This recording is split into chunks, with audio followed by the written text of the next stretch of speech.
Let's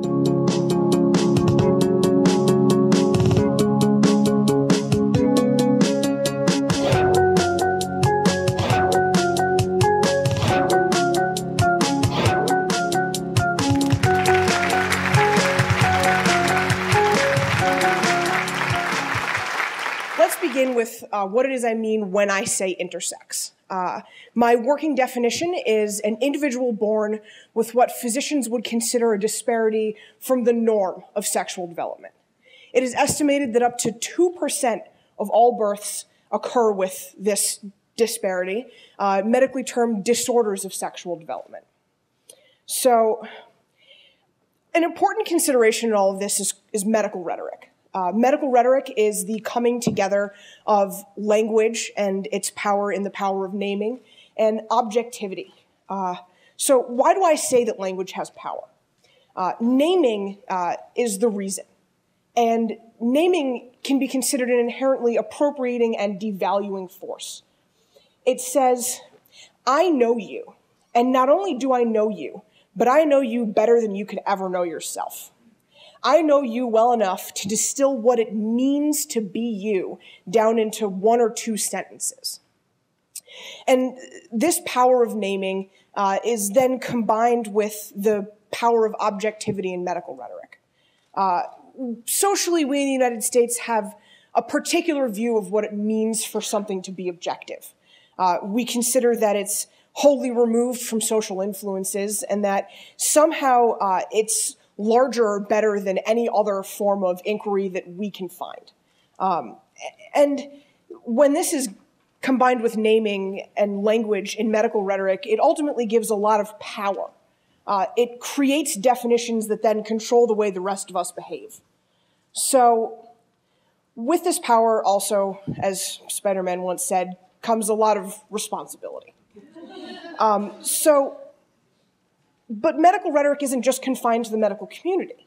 Bioethicists, whose job it is to critique medical rhetoric, to change the way that physicians and medical practitioners think of abnormal people, ultimately is forced to use the same language that these physicians are using. And therefore, they seem doomed to draw the same conclusions. And these definitions have already fixed the meanings of difference and normalcy and determined that intersexuality is a problem. So I join theorists who argue that gender is a social construct. What it means to be a man and what it means to be a woman vary across culture and time. But not only that, I further the argument that sex itself is a social construct. So what you see here is generally considered to be a normal presentation of sexual development. It's a penis and a vagina. But when you look at presentations of sexuality in nature, you see that it's a spectrum rather than pure dichotomy. So what you see on the screen behind me is presentations of sexuality termed male and female pseudo-hermaphroditism. They're presentations of sexuality where the individual in question is chromosomally normal, but their physical presentation is aesthetically deviant from what is considered the norm of sexual development. So why is this all so important, I guess, is the main question. Well, generally speaking, these individuals, the 2% of individuals born with this ambiguity, are seen as requiring help in the form of genital normalization surgery. So what is genital normalization surgery? Medically, it could be termed a series of procedures performed to correct an abnormality in sexual development. But socially, you can say that it's a series of procedures performed to reinforce a social norm. And this social norm is that the only two options available to us are male or female. And if you even think that you might vary from this norm, then somehow you're a medical monster.